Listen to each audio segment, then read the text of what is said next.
السلام علیکم۔ امید کرتا ہوں آپ سب خیر خیریت سے ہوں گے۔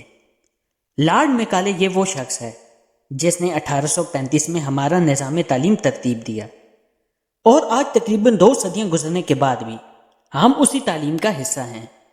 2 فروری 1835 میں لارڈ میکالے نے کہا، میں نے ہندوستان کے طول و عرض پر سفر کیا ہے، مجھے کوئی بھی شخص بھکاری یا چور نظر نہیں آیا۔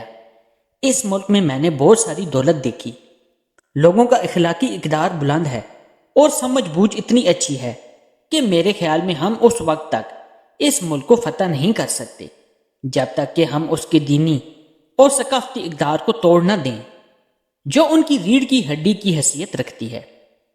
اس لیے میں یہ تجویز کرتا ہوں کہ ہم ان کا قدیم نظام تعلیم اور تہذیب تبدیل کریں، کیونکہ اگر ہندوستانی لوگ یہ سمجھیں کہ ہر انگریزی اور غیر ملکی شے ان کی اپنی اشیاء سے بہتر ہے تو وہ اپنا قومی وقار اور تہذیب کھو دیں گے اور حقیقتاً ویسے ہی مغلوب قوم بن جائیں گے جیسا کہ ہم انہیں بنانا چاہتے ہیں۔ پھر 1835 میں انگلش ایجوکیشن ایکٹ بنایا گیا۔ لارڈ میکالے کا اصرار تھا کہ ہندوستانیوں کو انگریزی ادب پڑھایا جائے، جبکہ خود انگریز اس زمانے میں کیمیا، برقیات، دھات کاری اور معدنی وسائل سے متعلق تعلیم حاصل کر رہے تھے۔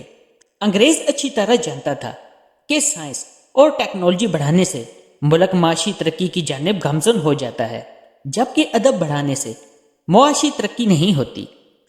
ہمارے معاشرے میں سب سے بڑا علامہ، تعلیم دان، پروفیسر، سیاست دان، جج، وکیل، صحافی، پولیس افسر وہی ہوتا ہے جس کی انگلش زیادہ بہتر ہو، پھر وہ چاہے اصل علوم فنون کی ایجاد سے نہ واقف ہو۔